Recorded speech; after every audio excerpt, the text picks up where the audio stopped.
오늘 주신 말씀 구약성경 시편 10장 1절로 18절입니다. 구약성경 809쪽, 810쪽에 있습니다. 시편 10장 1절로 18절입니다. 우리 한 절씩 교독하도록 하겠습니다. 시편 10장 1절로 18절입니다. 우리 한 절씩 교독합니다. 여호와여 어찌하여 멀리 서시며 어찌하여 환난 때에 숨으시나이까.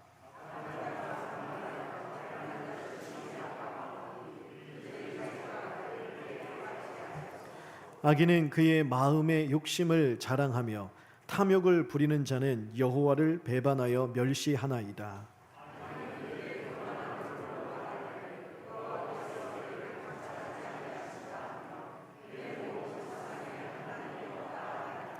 그의 길은 언제든지 견고하고 주의 심판은 높아서 그에게 미치지 못하오니 그는 그의 모든 대적들을 멸시하며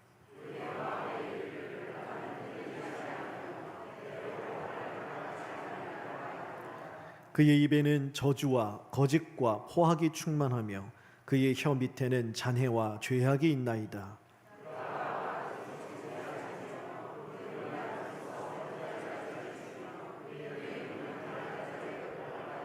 사자가 자기의 굴에 엎드린 같이 그가 은밀한 곳에 엎드려 가련한 자를 잡으려고 기다리며 자기 그물을 끌어당겨 가련한 자를 잡나이다.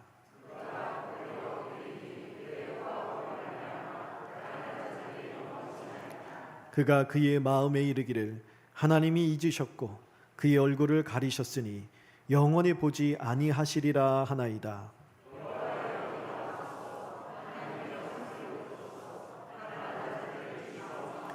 어찌하여 악인이 하나님을 멸시하여 그의 마음에 이르기를 주는 감찰하지 아니하리라 하나이까.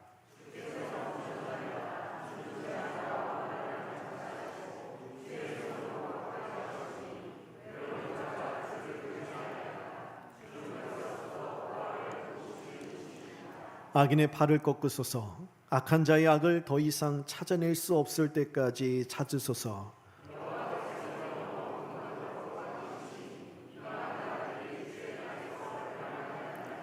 여호와여 주는 겸손한 자의 소원을 들으셨사오니 그들의 마음을 준비하시며 귀를 기울여 들으시고 고아와 압제당하는 자를 위하여 심판하사 세상에 속한 자가 다시는 위협하지 못하게 하시리이다. 아멘. 여러분 시편을 보시면요 보통 표제가 있습니다. 표제라는 것은 시편 몇 장 그 위에 보면 제목처럼 달려 있죠. 그것을 보시면 누가 어떤 상황 속에서 기록했다라는 것이 설명이 되어 있어요. 그러면 이 시편은 누가 이런 상황 속에서 지어 부른 노래구나 알 수 있는데 시편 10장은 표제가 없습니다. 학자들은 그래서 누구의 시인지 이제 확실하게 알 수 없지만 보통 다윗의 시라고 이야기하는데요. 그 이유는 시편 9장이 다윗의 시라고 표제되어 있어요. 9장과 10장이 맥락이 같이 이어지고 비슷한 주제를 다루고 있습니다. 그리고 70인역 성경이라는 것이 있는데 이것은 무엇이냐면 70명 이상의 학자들이 모여서 이 구약 성경은 히브리어로 되어 있습니다. 이것을 헬라어로 번역한 성경이에요. 신약 시대의 이방인들, 이 히브리어를 모르는 사람들을 위해서 예수를 믿은 이방인들 중에 헬라어는 알지만 히브리어를 모르니까 구약 성경을 읽어도 무슨 말인지 모르는 거예요. 그 사람들 위해서 히브리어로 된 구약 성경을 헬라어로 번역한 책이 바로 70인 이상의 학자들을 모아서 번역했다. 그래서 70인 역 헬라어로 기록한 구약 성경이라고 보시면 돼요. 거기에 보면 시편 9편과 시편이 구분이 없이 하나로 되어 있습니다. 그것은 한 저자의 시라는 것이죠. 그래서 시편 10장을 시편 9편이 다윗의 기라고 표제되어 있기 때문에 보통 다윗이 지은 시다라고 우리가 그렇게 이야기를 합니다. 그렇다면 다윗이 어떤 상황 속에서 오늘 이 시편 10장을 기록하고 있을까 한번 생각을 해볼게요. 여러분 다윗은 이스라엘 왕이죠. 이스라엘 왕으로 기름 부음을 받고 난 후 이 나라가 자기 나라라는 생각을 하지 않았습니다. 아무리 이스라엘의 왕 위에 올라 앉아 있을지라도 이 나라는 자기의 나라가 아니라 하나님 나라다. 하나님이 다스리시는 나라요. 하나님을 나타내는 나라로 세움받았음을 알고 있었어요. 하나님이 통치하시기에 하나님의 공의와 정의에 따라 다스려지는 나라를 꿈꿨습니다. 그것도 그럴 것이 하나님이 주인이시잖아요. 하나님이 통치하시니 얼마나 공의와 정의가 완벽하게 시행되는 나라일까, 그런 부푼 기대감이 있었다고요. 그런데 현실은 정반대였습니다. 오늘 1절 보세요. 여호와여 어찌하여 멀리 서시며 어찌하여 환난 때에 숨으시나이까. 어떤 환난이냐? 다윗이 개인적으로 어떤 고난과 역경을 겪는 그런 환난이기보다는 하나님이 통치하시면 어떻게 되는가? 상식적으로 여러분, 하나님이 통치하세요. 그럼 의인이 승승장구해야 되겠어요? 악인들이 득세해야 되겠어요? 의인이 잘 살아야 되겠죠. 악인은 심판받아야죠. 그것이 그래야 하나님의 통치가 살아있는 나라라 이야기할 수 있을 거 아니에요. 그런데 이스라엘의 현실을 보니까 정반대라는 거예요. 악인들이 더욱더 승승장구하고 의인들의 삶은 갈수록 힘들고 고달퍼지는 거예요. 그래서 의인들이 당하는, 하나님의 백성들, 하나님이 살아계시다는 사실을 믿고 정직하게 살아가는 사람들이 환난을 당하고 있다라고 이야기하는 거예요. 그래서 이후에 2절부터 11절까지는 다윗이 목도하고 지금 바라보는 악인들의 행태를 하나하나 조목조목 하나님께 고발하는 내용입니다. 2절을 보세요. 힘없고, 악인들은 힘없고 가련한 자를 멸시하고 혐오합니다. 갑질을 하는 것이죠. 함부로 대한다는 것.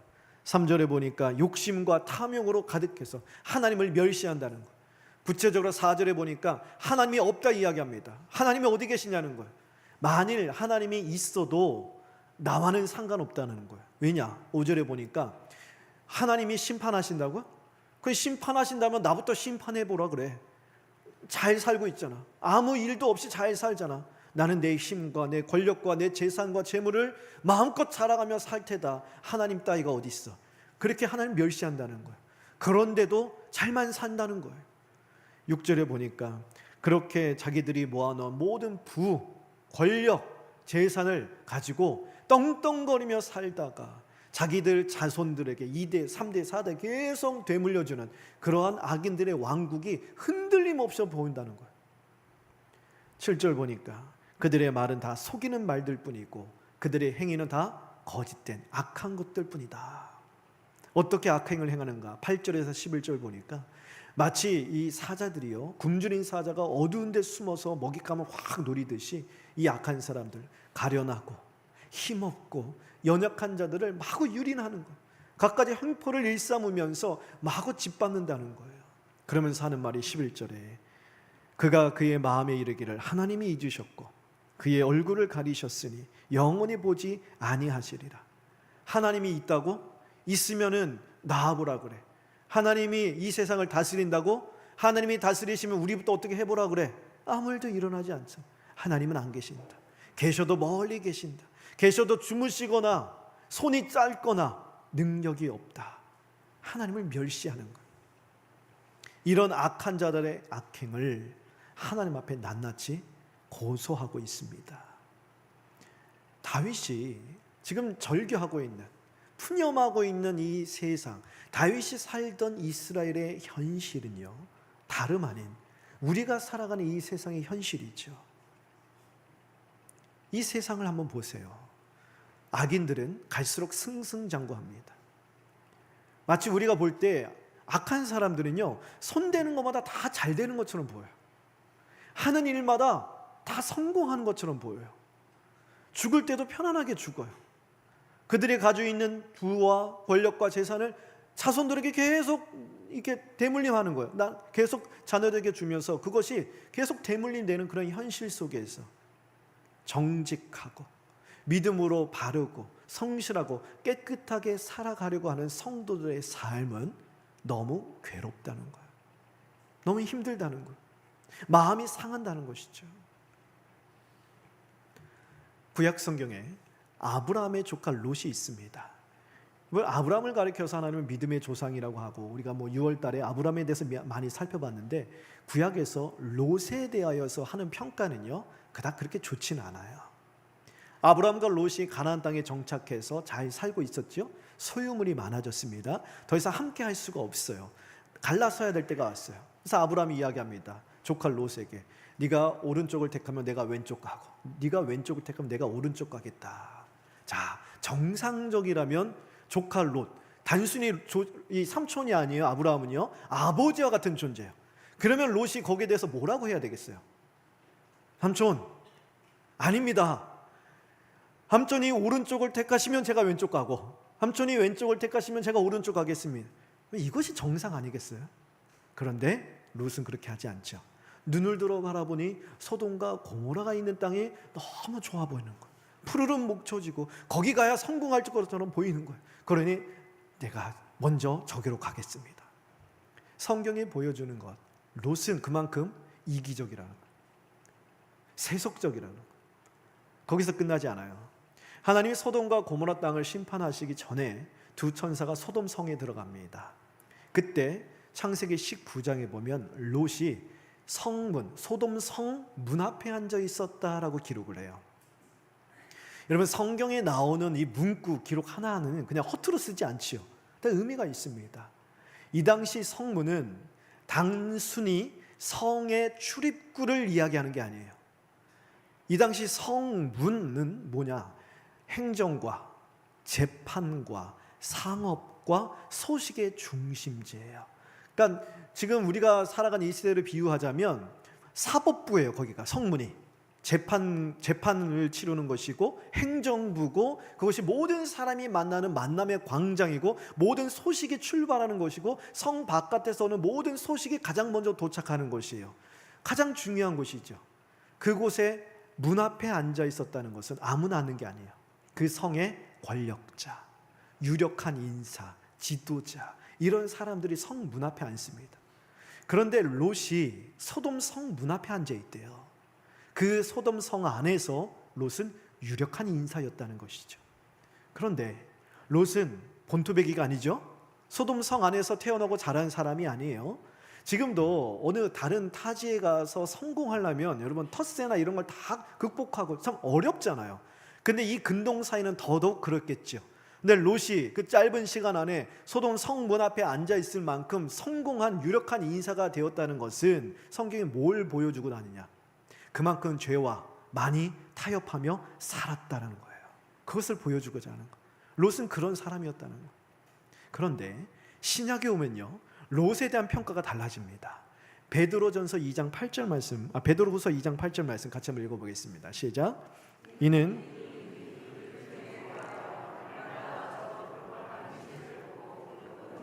그 의로운 심령이 상함이라. 그 의로운 심령이 상했다. 누구를 가리켜 하는 말이냐? 롯이에요. 롯. 여기 2장 8절 보시면 처음에 이는, 이 의인 누구를 가리키냐? 롯이에요. 롯을 가리켜 의인이라고 이야기하고 있어요. 신약 성경에 와서. 구약에는 다르게 이야기했는데, 그러면서 하는 말이 그가 날마다 저 불법한 행실을 보고 들으므로, 소돔 성 안에서 살던 그때를 가리키는 거예요. 그래서 의로운 심령이 상했대요. 롯이 의롭다는 게 아니에요. 불법과 패역함이 가득한 소돔 성 안에서 사는 것이 매우 괴로웠다라는 것을 말하고 있는 거예요. 앞에 구약에서 말했던 것처럼 롯은 분명히 이기적이에요. 세속적이에요. 죄와 타협하며 살아가며 성공을 추구했던 사람이에요. 그럼에도 불구하고 그는 하나님의 자녀였다는 거예요. 여전히 하나님을 믿는 하나님의 백성이었다는 것. 아무리 죄와 타협하며 살아갈지라도 일말에 하나님 앞에서 신앙의 양심은 남아 있었다는 거예요. 그러니 그 양심을 가지고, 신앙을 가지고, 믿음을 가지고, 비록 부족할지라도 그 믿음 가지고 부패하고 타락한 소돔 성에서 날마다 사는 일이 매우 힘들었다는 거예요. 그의 양심이 매우 지쳐가는 일이었고, 그의 나지막한 신앙이라도, 그 믿음이라도 소돔 상에서 죄가 너무 관영했기 때문에 너무 힘들고 상했다라는 거예요. 즉 하나님 백성들이 이 패역한 현실, 이 죄로 타락한 이 세상, 부조리한 현실 가운데 살아가는 일은 그 자체로 우리의 마음이 상하는 일이다라는 것을 보여주고 있는 것이죠. 그렇기 때문에 여러분, 교회에서 예배만큼 중요한 것이 교제입니다. 교제는요, 단순히 우리가 만나서 먹고 마시는 차원이 아니에요. 그 수단도 필요해요. 왜요? 그래야 우리 마음이 열리니까. 근데 교제의 핵심은 무엇이냐? 바로 이거예요. 상한 마음이 위로받는 거예요. 세상의 현실을 살다가 우리 마음이 얼마나 많이 상합니까? 여러분, 오늘도 우리 예배 자리에 나오기까지 여러분 얼마나 상한 마음, 무거운 마음 가지고 나오셨어요. 예배 가운데 하나님 말씀을 통하여 하나님 경배하며 우리의 지치고 상한 심령의 위로를 받는 거예요. 그리고 예배 후에 교제하면서 서로 간에 받은 그 은혜를 주고 나누고 또 듣고 나누면서 우리의 심령이 더욱더 회복해 나가는 것이고, 서로 간에 지친 심령의 교제를 통하여 서로 힘을 얻고 위로를 받아서 더욱 마음을 합하고 힘을 다하여 천국 본향을 향하여 힘있게 걸어나가는 이 은혜를 서로 누리게 되는 거예요. 오늘 다윗이 바로 롯과 같이 우리들처럼 악한 현실을 살아가면서 마음이 많이 상했다는 것입니다. 근데 중요한 것은 무엇이냐? 다윗이 그 상한 마음, 그의 아픈 마음을 하나님 앞에서 지금 다 토로하고 있다는 거예요. 세상을 향하여 바라보면서 야, 이 세상이 어쩜 이럴 수 있냐? 여러분, 우리가 살아가는 이 세상에 악한 소식들 얼마나 많습니까? 비리와 각종 부패와 비리에 가득한 뉴스를 보면 우리 어떤 반응이 나와요? 이 더러운 세상, 이 망할 놈의 세상. 우리 마음이 상하는 거예요. 근데 다윗은 거기서 그치지 않았어요. 그 마음을 가지고 하나님 앞에 나아가 다 쏟아내고 있다는 거예요. 우리도 그렇게 해야 된다는 것입니다. 이 세상을 보면 우리 마음이 많이 상하죠. 더 괴로운 것은 우리는 하나님이 살아계시다는 것을 알잖아요. 믿잖아요. 하나님이 공의와 정의로 통치하신다는 사실을 우리는 믿잖아요. 그런데 세상의 현실을 보면 하나님의 통치가 무색하리만큼 악인은 승승장구하고 악한 사람 너무 잘 사는 거예요. 나는 신앙의 양심대로 열심히 하나님 바라보며 하나님 앞에서 신앙의 양심을 지키려고 애를 쓰는데 하나님 멸시하고 각종 비리를 밥 먹듯 저지르는 악한 사람들은 잘만 사는 거예요. 그 현실을 볼 때 우리의 신앙, 우리의 믿음이, 우리의 이 심령이 더욱 무너지게 되는 거예요. 너무 아픈 것이죠. 그럴 때 성경은 우리에게 이렇게 이야기합니다. 다윗처럼, 그리고 우리의 모든 푸념조차도, 상한 마음조차도, 망가지려는 무너지려는 마음조차도 하나님 앞에 다 쏟아내라, 하나님 앞에 다 아뢰라, 그렇게 가르치고 있습니다. 왜 그래야 하는가? 오늘 나머지 본문을 보세요. 다윗이 하나님 앞에 나아가 그 상한 마음을 다 쏟아내기 시작하자 놀라운 일이 일어나기 시작합니다. 14절 보세요. 주께서는 보셨나이다. 자, 주께서라는 앞에 히브리어 원문에 보면 한 단어가 더 들어가 있어요. 그러나. 자, 그러나요. 13절까지는요, 우리 눈으로 볼 때 악인들이 떵떵거리며 살아요. 하나님이 과연 살아계시는가? 우리 마음이 상해요. 그것이 현실이라는 거예요. 하지만 그러나는 뭐예요? 반전이죠. 그게 다가 아니라. 그게 다가 아니라. 다윗이 그 마음을 쏟아내고 기도하기 시작할 때 하나님께서 그의 믿음의 눈을 뜨게 하시는 거예요. 일명 우리가 영안이라고 그러죠. 믿음의 시선이라고 그러죠. 믿음의 시야를 뜨게 하여 주셔서 눈에 보이는 것이 다가 아니다라는 것을 보게 하시는 거예요. 그러나 주께서 보셨다라는 거예요. 하나님께서 다 알고 계시다, 감찰하고 계시다. 악인이 승승장구하고 하나님 이를 멸시할지라도 하나님 다 듣고 계시다. 그리고 14절에 주의 손으로 갚으려 하신다. 외로운 자가 주를 의지하고 벌써부터 고아를 도우시기 시작하셨다. 여기서 말하는 고아는 그냥 고아가 아니라 이 세상에 홀로 내버려진 것 같은 우리들이에요. 하나님이 살아계시는데 왜 현실은 이럴까? 우리도 하나님 앞에 하나님 어찌하여 이렇습니까? 왜 이렇습니까? 왜 하나님 말씀은 이런데 현실은 이렇습니까? 라며 그런 모든 우리 신앙의 고민을 던지며 때로는 하나님이 우리께 너무 멀리 계신 것 같고 때로는 하나님이 우리를 향하여 눈을 감고 계신 것처럼 보이는 그런 현실 속에 놓여진 우리들을 고아라고 이야기하는 거예요. 근데 하나님은 아니라는 거예요. 다윗으로 하여금 눈을 떠서 보게 하시자 다윗이 깨닫는 거예요. 믿음의 눈으로 이 땅에 눈에 보이는 것이 다가 아니라 하늘의 관점으로 바라보자 하나님은 일하고 계시다는 거예요. 고아 같은 우리를 위하여서 벌써 일어나 도우시고 계시고 외로운 자를 붙들고 계시고 악인들을 향하여 손으로 갚고 계시다는 사실을 확신케 하시는 거예요. 그래서 다윗이 이렇게 고백합니다. 15절에 악인의 팔을 꺾으소서, 악한 자의 악을 더 이상 찾아낼 수 없을 때까지 찾으소서. 그리고 17절 그들의 마음을 준비하시며 귀를 기울여 들으시고 여호와는 주의 겸손한 자의 손을 들으셨다. 그들의 마음을 준비하신다. 여기 마음을 준비하신다는 표현을 잘 보세요. 여러분 가지고 계신 성경 보시면 여기 마음을 준비하신다 앞에 이 가로 이렇게 딱 돼 있을 것입니다. 이게 뭐 각주거든요. 성경 밑에 오면 그것을 다른 말로 이렇게 설명해 놨을 거예요. 각주에. 각주를 보시면 뭐라고 돼 있느냐? 마음을 견고하게 하신다는 거예요. 우리의 마음을 견고하고 굳세게 붙들어 주신다는 거예요. 각종 부조리가 넘쳐나는 현실을 보면 우리 마음이 쓰리죠. 때로는 마음이 흔들리기까지 합니다. 악인들이 떵떵거리며 사는 현실을 보면 때로는요 부러워질 때가 있다는 거예요. 야, 어떻게 하나님 믿지 않고 세상에서 누릴 거 다 누리면서 저렇게 화려하고 힘있게 살까? 우리의 마음이 그쪽으로 끌려갈 때가 있다는 거예요. 그 마음이 흔들리는 거예요.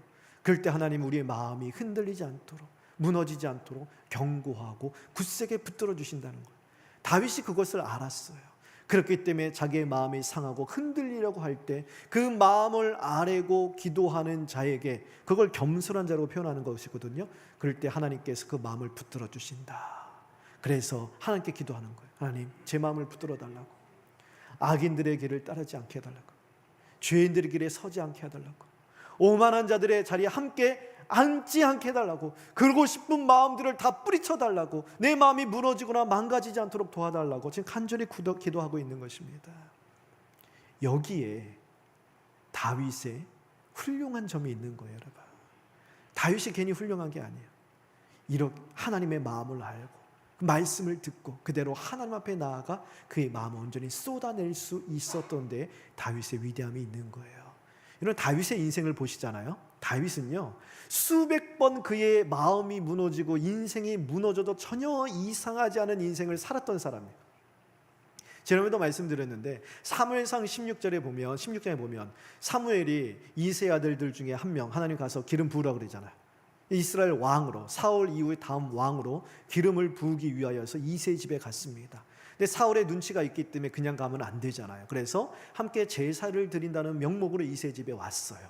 함께 예배 드리자고 왔어요. 그러면 이세가 아들들을 다 불러 모아야 될 거 아니에요. 사무엘에 와서 함께 예배 드리자는데 단순히 예배가 아니에요. 단순한 신방이 아니에요. 하나님의 복을 선포하는 거예요. 그러면 아들들 한 명 한 명 다 불러서 사무엘한테 축복기도 받고 안수받고 그렇게 해주고 싶은 것이 아비의 심정 아니겠습니까? 그런데 아들 8인데 그중에 7은 다 불러 모았는데 막내 아들 다윗은 양을 돌보라고 그냥 들판에 내버려뒀다는 거예요. 그래서 사무엘이 한 명 한 명 기름을 부으려고 하는데 하나님이 다 아니라 그래요. 7명 다 지나갔어요. 그런데 하나님이 사무엘이 하나님 뭡니까? 왜 아무도 아닙니까? 한 명 더 있다는 거잖아요. 그러자 사무엘이 물어봐요. 이게 전부냐? 그제서야 이새가 하는 말, 사무엘상 16장 11절에 보면 아직 막내가 남았습니다. 드렐판에서 양치고 있습니다. 이게 막내라는 단어가 히브리어로 카탄이라는 단어인데요. 성경을 보면 거기에다 더 최상급을 쓰고 있어요. 가장 막내입니다는 뜻이에요. 하카탄이라고 그랬어요. 이 카탄이라는 단어는 서열상 막내라는 뜻도 있어요. 그래서 가장 막내라는 뜻이지만 또 다른 뜻으로 시시하다는 뜻이 있어요. 하찮다라는 뜻이 있어요. 볼품없다, 형편없다는 뜻이 있어요. 가장 볼품없고 가장 시시하고 가장 하찮은 아들이라는 거예요. 누가요? 다윗이에요. 이새의 눈에, 아비의 눈에 보았을 때. 그러니까 사무엘에 와서 함께 복을 빌고 머리 안수하고 축복 빌어주고 함께 예배하자고 하는 그 자리에 안 부르는 거예요. 볼품 없으니까. 아버지의 마음에도 전혀 기대가 되지는 않는 아들이었다고요. 그래서 나중에 시편에 보면 다윗이 뭐라고 하냐? 아버지도 나를 버렸다, 그렇게 이야기를 해요. 그런 인생을 살아왔어요. 그러다가 이스라엘 왕으로 기름 부음을 받았습니다. 그러면 뭐합니까? 그 대가로 10년 가까이 광야에서 사울을 피해 도망다니는 도망자 신세가 됐다고. 그러다가 왕이 됐어요. 그런데 다윗의 가정을 보세요. 바람 잘 날 일이 없어요. 자녀들끼리 강간을 하지 않나? 그것 때문에 자녀들끼리 살인을 저지르지 않나? 자녀가 배신해서 야반 도주를 하지 않나? 다윗의 인생은요, 수만 번, 수천 번 마음이 무너져도 전혀 이상하지 않을 그런 괴로운 인생을 살았어요. 그럼에도 불구하고 그 어떤 한순간조차도 다윗은 마음이 무너지지 않았어요. 모든 상황 속에서 마음을 지켰습니다. 다윗이 훌륭해서요? 아니에요. 오늘 고백했잖아요. 마음이 무너질 뜻한 상황 속에서도 하나님 앞에 나아가 내 마음을 쏟아낼 때 하나님은 내 마음을 견고하게 해주신다는 거예요. 강하게 붙들어 주신 그 하나님을 알았어요. 그래서 하나님께 부르짖었어요. 그러자 하나님이 다윗이 어떤 상황 속에서도 무슨 일을 만나든지 그 마음이 망가지지 아니하도록, 나빠지지 아니하도록 마음을 붙들어 주셨다라는 거예요. 여러분, 이 얼마나 위로가 되는 말씀입니까? 우리도 살아가는 이 세상 현실을 보면 온갖 불의함, 부정, 부패가 끊이지 않아요. 이 세상을 바라보면 우리의 심령이 상하지 않을 수 없어요. 악인들, 하나님을 업신여기는 악인들은요, 하는 것마다 잘 되는 것 같아요. 손대는 것마다 성공하는 것처럼 보이고, 하나님이 살아계신다, 하나님의 심판하신다는 이 진리가 무색하리만큼 그들은 떵떵거리며 잘 삽니다. 그런 현실 가운데 살아가는 우리들의 마음은 갈수록 고달파지는 거예요. 그런데 그때 우리의 마음이 상하도록, 우리의 마음이 무너지도록, 망가지도록, 나빠지도록 내버려 두어서는 안 된다라는 거예요. 왜 그러냐? 사탄이 그 틈을 노리기 때문이에요. 사탄이 가장 원하는 것이 바로 그때 그 순간이기 때문입니다. 베드로전서 5장 8절에 보면 사탄이요, 사자가 웅크리고 먹이를 기다리는 것처럼 때를 기다리고 때를 노리고 있다라는 거예요. 베드로전서 5장 8절 말씀 다 아시지만 같이 한번 읽어보겠습니다. 시작. 좀 늦었어요. 네, 같이 한번 읽어보겠습니다. 시작. 근신하라, 깨어라, 너희 대적 마귀가 우는 사자같이 두루다니며 삼킬 자를 찾는다. 여러분, 동물의 왕국 다큐멘터리 이런 거 보시면 사자가요, 먹이를 잡잖아요. 사슴떼가 막 지나갑니다. 그러면 배고프다고 그냥 마구잡이로 막 달려듭니까? 그렇지 않아요. 가만히 뭐 떼를 노려요. 어느 떼를 노리냐? 힘센 아빠 사슴을 노리지 않아요? 모성애가 가득한 엄마 사슴을 노리지 않아요? 꼭 누굴 노려요? 새끼. 왜요? 힘이 없으니까, 나약하니까. 그래서 막 무리들이 쫓아 막 달려갈 때 그때 노리는 거야. 거기에서 이탈된 새끼들, 또는 새끼가 아니라도 병들어서 쩔뚝쩔뚝거리거나 이탈되거나 뭔가 이렇게 틈이 생길 때 그 틈을 파고드는 거야. 사탄이 구하갔다는 거예요. 으르렁거리며 삼킬 자를 찾습니다. 처음부터 우리를 막 덮치지 않아요. 우리를 막 미혹하고 유혹하지 않는다고, 틈을 노린다고요. 마치 아말렉처럼. 출애굽기 17장에 보면 하나님께서 아말렉과 내가 대대로 싸우리라, 아말렉을 하나님이 친히 심판하시겠다, 큰 심판을 예고하세요. 왜냐? 신명기 25장 18절에 보면 이스라엘 백성들이 출애굽해서 광야의 길을 걸어가는데 아말렉이요, 치사하게 뒤에서 후미를 쳤어요. 한 200, 300만 명이나 되는 이 많은 이스라엘 백성들이 행진을 하다 보면, 우리 군대 갔다 오신 분들은 아시겠지만 행군을 하면 꼭 뒤에 누가 쳐집니까? 힘 빠진 사람들, 다리 다치거나 여기 이게 물집이 잡혀서 잘 걷지 못하거나 그러면은 힘이 없으니까 행군하다가 자연스럽게 뒤로 처지게 돼 있어요. 이스라엘 백성들은 마찬가지예요. 노약자들, 연약한 자들, 상처 입은 사람들, 아니면 마음에 실족한 사람들, 아니면 여러 가지 일들로 연약하여서 행진하다가 뒤쪽으로 처진 사람들이 있었을 거예요. 아말렉이 뒤에서 야비하게 그들을 쳤다라는 거예요.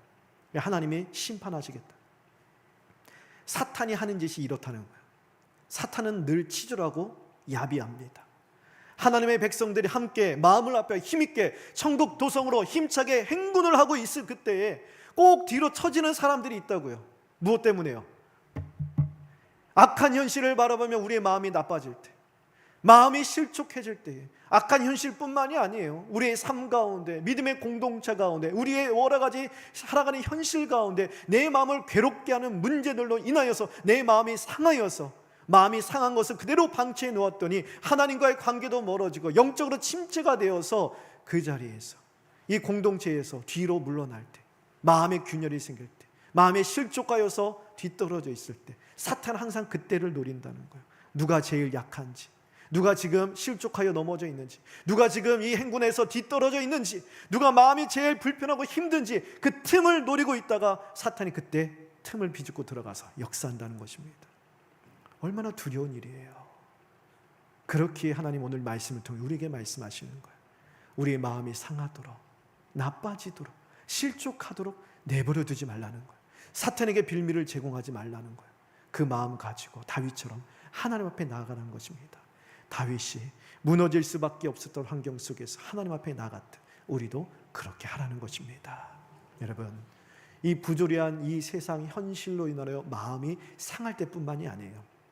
우리 삶 속에, 가정 속에, 일터 가운데, 심지어는 이 교회 공동체 안에서 우리의 마음을 괴롭게 만드는 모든 악한 것들로 인하여 우리 마음이 무너질 때, 그 모든 순간에 우리는 하나님 앞에 나아가 우리의 모든 아픈 심령, 우리 상한 심령을 다 쏟아내야 합니다.